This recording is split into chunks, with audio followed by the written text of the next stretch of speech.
5 days na nga sila sa atin na simula ng ating i-rescue sila, no? Doon sa may tambakan, okay? Sa may puno, nahulog sila eh. So ito guys, yung pagatpat or git-git, ano? Papakainin natin. Ayan, kung napapansin nyo guys, meron silang mga balahibo, ayan, no? So mga gutom pa yun, mga gutom. Ayan, umipot si, si maliit.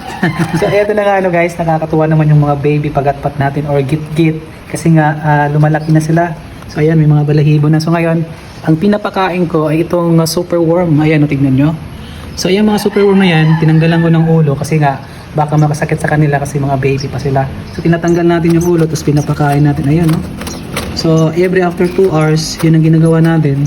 Pinapakain natin. Ayan. So ang tawag dito sa pagpakain ay natural hand feeding. Okay? Yung sinasabi naman natin natural kasi nga pag bumubukas sila, so binibigyan natin ng superworm. Okay? So itong superworm guys, napakaganda nga nito sa kanila kasi maraming protein ito. So protein to sa kanila eh. So kaya mabilis silang lumaki. No? So pag ito makakalipad na, hayaan lang natin sila dyan. Lumipad ng lumipad. Uuwi at uuwi din sila kasi nga tayo ang nakagisnan na parang parent na nag-aalaga sa kanila. So yun guys, ito kailangan i-force natin pag hindi mag-response, no? Ipakainin natin, pipirsahin natin, ipubukan natin yan, and then lalagyan natin ito. Okay? So yan guys, tatlo yan sila. Okay, may mga balahibo na oh. Yan oh.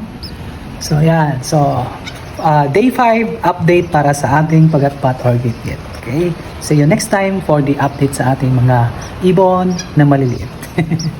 Alright, kain na. Oh, yun, gumawa ka na. Oh, very good. Ito sila ito.